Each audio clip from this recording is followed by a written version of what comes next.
Quem quer saber passar em concurso público precisa saber como estudar as leis. Contudo, muitos concurseiros têm bastante dificuldade em aprender legislação, afinal, é muita coisa para estudar e o conteúdo dos códigos nem sempre é tão fácil de entender.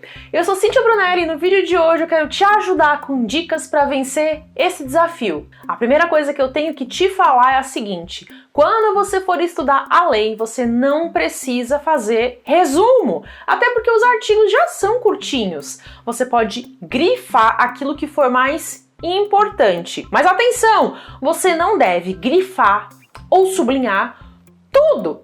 O que você deve grifar ou sublinhar são palavras-chave. Essas palavras são aquelas que trazem as informações principais do artigo e também algumas que podem ser utilizadas para fazer as pegadinhas dos concursos.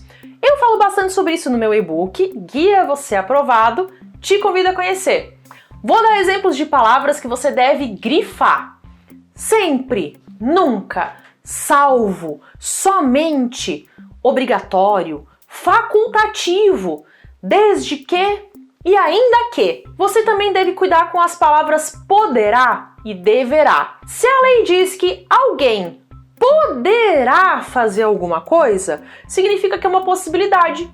Mas se a lei diz que alguém deverá fazer algo, é uma obrigação.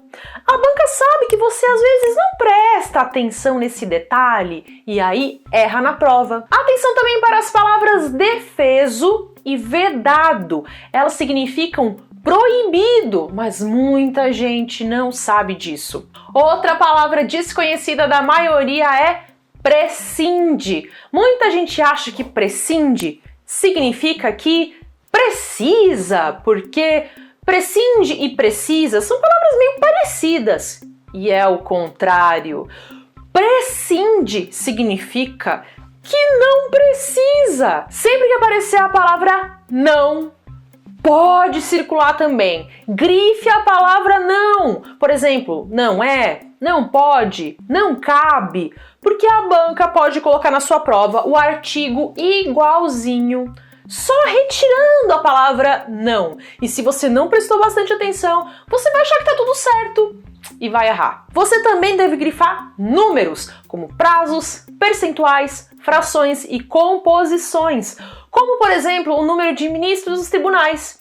Sempre que aparecer um número dentro de um artigo, saiba que há uma chance maior de que ele apareça em uma questão. A banca pode perguntar qual é o prazo, o percentual, ou a fração, ou a composição, enfim, qual era o número que estava dentro daquele artigo. As bancas têm uma tendência a cobrar aquilo que envolve números. Se você for fazer questões sobre o Estatuto das Pessoas com Deficiência, por exemplo, você vai perceber uma grande incidência de questões envolvendo os percentuais da lei. Sobre isso, aqui vai uma dica valiosa. Antes de estudar um conteúdo, abra o site de questões ou o livro de questões e passe os seus olhos nas questões desse assunto. Não precisa resolver as questões sem ter estudado o assunto, não é isso. Basta passar os olhos para ver como elas são elaboradas, porque ao ler as questões você começa a perceber o que é mais importante sobre o tema e como a banca coloca na prova. Se você for dar uma olhada nas questões do Estatuto das Pessoas com Deficiência, que eu acabei de mencionar, vai ver que a esmagadora maioria delas são repetidas. Elas cobram os percentuais da lei. Aí você já estuda com maior ênfase aquilo que interessa. Ao estudar o assunto, você já vai estar alerta sempre que encontrar o conteúdo de algo que você viu em uma questão. Aí você estuda o conteúdo e mais tarde pode voltar lá nas questões e resolver. Faça o teste e depois me diga o que você acha. Sempre que a lei trouxer conceitos, você também precisa ficar atento. Pode ser que a banca pegue o conceito de uma coisa e troque para outra. Por exemplo, a Lei 8112, que é a lei que traz o Estatuto do Servidor Público Federal, traz o conceito do que é readaptação, reversão, reintegração e recondução. São 4 palavras parecidas. Aí as bancas adoram misturar os conceitos. Elas pegam o conceito de readaptação e dizem que é uma reversão. Cuidado com os conceitos E cuidado também com os artigos que tragam informações que sejam fáceis de confundir, como é o caso desses nomes da Lei 8112 que eu acabei de falar. Em geral, eu penso que você não precisa fazer resumos dos artigos, senão o seu estudo vai demorar demais. Você pode grifar as palavras-chave e depois você vai fazer a revisão passando o olho nessas palavras-chave que você destacou. Por isso, você não pode sair grifando tudo.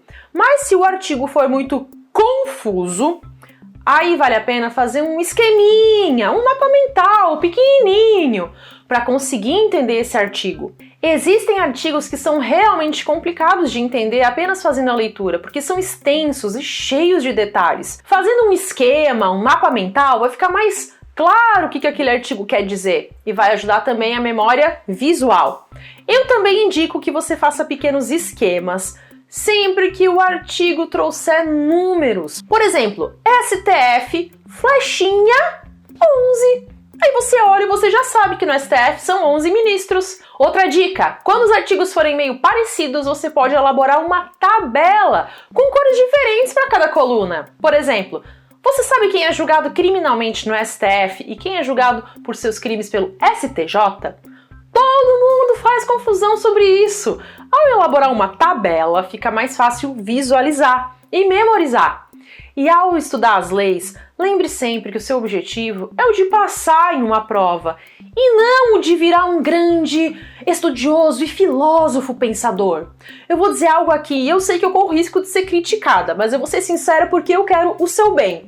Aqui, ao estudar para concurso, o foco de ler as leis é o de conseguir acertar questões. É isso! Você pode virar um grande estudioso e filósofo pensador se você quiser. Claro! Mas saiba que em concurso nem sempre passa quem sabe mais, e sim quem acerta mais questões. E eu estou aqui dizendo isso porque eu quero que você passe. Tem muito mais coisas que daria para falar sobre o estudo das leis. Com esse conhecimento fica bem mais fácil sair na frente dos outros candidatos. E as demais áreas que podem cair no seu concurso? Raciocínio lógico, informática, noções de gestão pública, atualidades, português, redação, questões discursivas, tudo. Como se preparar para cada área da sua prova? Existem macetes e truques para se preparar melhor para cada área e muita gente não sabe disso. Eu falo muito mais sobre isso no meu e-book Guia Você Aprovado. É um livro digital em que eu abro tudo o que eu sei sobre aprovação em concurso público. O link está na descrição do vídeo. É fundamental saber como estudar cada área ou matéria. Você não vai estudar as leis da mesma forma como você vai estudar raciocínio lógico. Assim como o seu estudo de português não vai ser o mesmo de informática. Muita gente não sabe disso, mas existe um jeito certo de estudar cada disciplina do seu edital. A forma de alcançar um aprendizado mais consistente, para que a sua pontuação suba mais rápido. E eu falo sobre tudo isso e muito mais no meu e-book. Quero aproveitar esse momento para agradecer a todos que já leram os meus livros e que deixaram feedbacks nos comentários dos meus vídeos. Eu me sinto profundamente feliz por saber que ainda existem pessoas como você, que acreditam no poder de transformação da vida através do aprendizado. Acredite, quem semeia estudo, colhe aprovação. Conte comigo para isso. Desejo a você bons estudos para realizar todos os seus sonhos. Até!